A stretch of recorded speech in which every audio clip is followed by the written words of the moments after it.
Thank you, Parvin. Like Parvin said, my name is Alexandra, and I am a graduate student in the Prysdale Lab.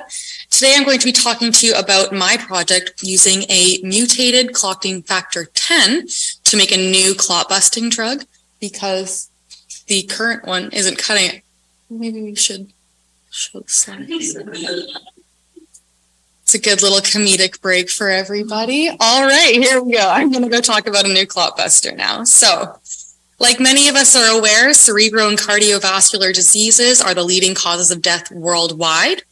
Currently, thrombolytics like recombinant TPA have helped to decrease mortality in these situations by more than 35% by busting the adverse blood clots that are responsible for the heart attacks and the strokes.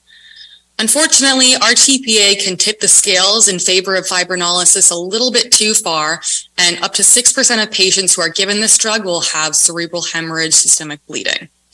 So, looking towards alternatives, so maybe non-enzymatic alternatives to this drug, we've been looking in the Prysdale Lab at different maybe pathways associated with fibrinolysis. And we found out that factor 10A could be useful to speed up that process. And we designed a proof of concept thrombolytic agent called 10AIK, where we added an additional C-terminal lysine on the end of that red PEG spacer there to act as a site for preferential binding of TPA and plasminogen during that clot busting process. And 10AIK was great, both in vitro and in vivo. So in vitro, we can do something called a plasmolysis assay, where we can watch clots form and lyse over a period of a week.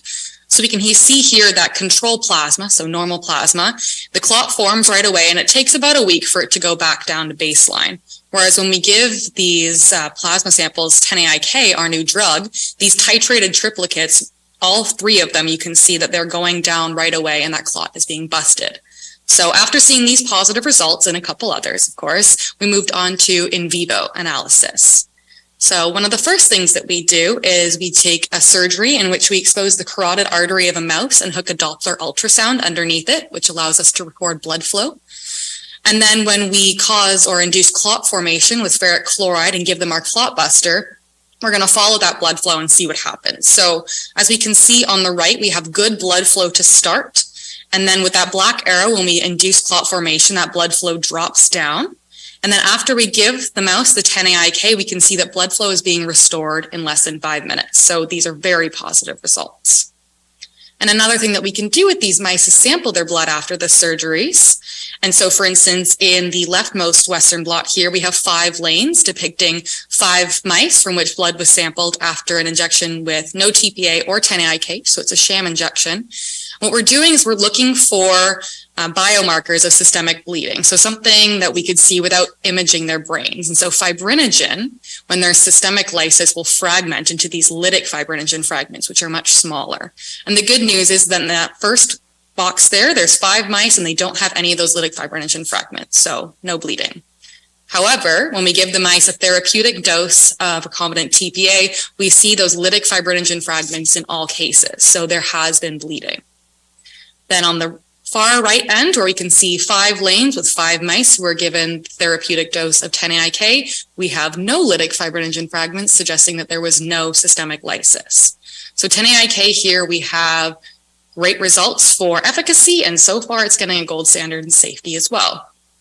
Unfortunately, it always hits a roadblock. So here, 10AIK was a great proof of concept, but it is undesirable on a pharmaceutical scale for distribution and production. So to start, we use plasma-derived proteins, which always run the risk of introducing blood-borne pathogens. And unfortunately, it is just a really long and complicated process with a bunch of activations and chemical modifications, and then a lot of purifications. And then we have to make sure that all of them worked, because we do not want to cause more clots instead of breaking them down. So suffice it to say, this was not cutting it. So what we decided to do was look into a recombinant or lab-made alternative, and that's where my part of the project comes in. So we are looking at recombinant factor 10, and we're going to design a double mutant with one mutation to inhibit that intrinsic clotting activity, because again, we're not trying to make clots, we're trying to break them. And we have a second mutation to stabilize our protein. So for that first mutation, as with all serine proteases, we have a catalytic triad in factor 10 of aspartic acid, histidine, and a serine. So our first mutation swapped that serine out for an alanine and inhibited that natural clotting activity. And for our second mutation, we're interested in the plasmin cleavage profile of factor 10. So we start with factor 10 up top, and then plasmin will cleave that into factor 10 beta, and then a 46 kilodalton species. Now, each of these gains one of those little gold CTLs, or a C-terminal lysine. And again, just like the one that we added to the end of 10-AIK, this makes it an excellent advocate for our fibrinolytic process. However, that second C-terminal lysine on the 46 kilodalton species also makes it a perfect substrate for something else in the system to rapidly cleave it away, and it becomes useless to us in our fibrinolytic process. So our second mutation switches in a glutamine so that we can prevent that final cleavage and have our drug circulating with its intended cofactor activity as long as possible. With this alanine mutation and the glutamine mutation, we are going to call this factor 10AQ. So, as with any lab-made protein, the first step is to see if you actually made what you said you were going to make. So, first up on my checklist is to see if that first mutation was successful in inhibiting that intrinsic clotting activity. Easy enough, we're going to perform a clotting assay. So in black, the first step is to add that factor 10 depleted plasma and see if it clots. It does not before our 200-second cutoff, so we said no clot, good to go. That's our negative control. For positive controls, we add in our plasma-derived factor 10, so this is just normal plasma, and that clots in a well-established average 12 seconds. And then the blue, the good news here, is that if I put my factor 10AQ into that factor 10 depleted plasma, we do not get a clot either in 200 seconds, so this has been a successful primary mutation. Next up on the checklist, our second mutation, will we break down into that 46 kilodalton species?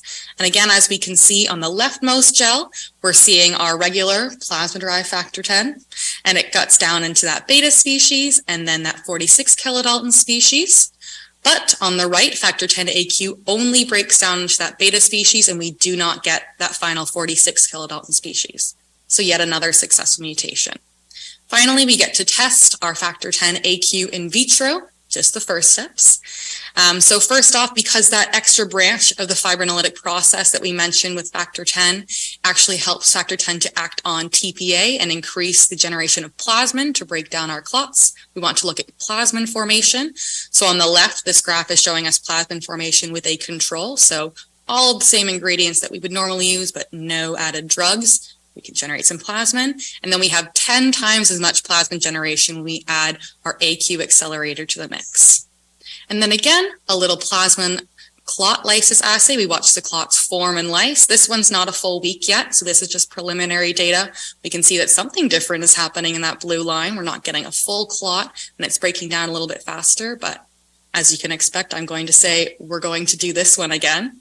So as I just started, and I only have 7 minutes here, I'll tell you next steps involve redoing some of these in vitro assays, and then we get to move on to the in vivo work. So more surgeries, more surrogate biomarkers of bleeding, and then we get to do a collaboration with the Brain Institute and the McVicker lab to do cerebral hemorrhage visualization through brain reperfusion. And I'd like to thank my lab, our little family picture here, and all of our collaborators and our funding agencies. Thank you.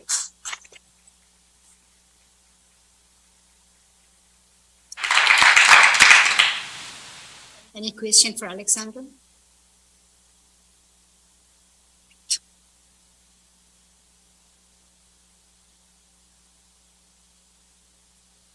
For this second question. Great.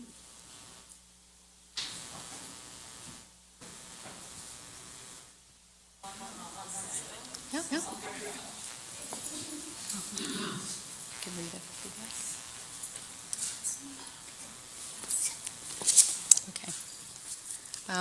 This is a question for my supervisor. And I'm not gonna lie, I don't think it's for me. This is for Alan Mast if he's still hanging around, so I might just pass this one on. Thank you so much, Alexandra. You're welcome.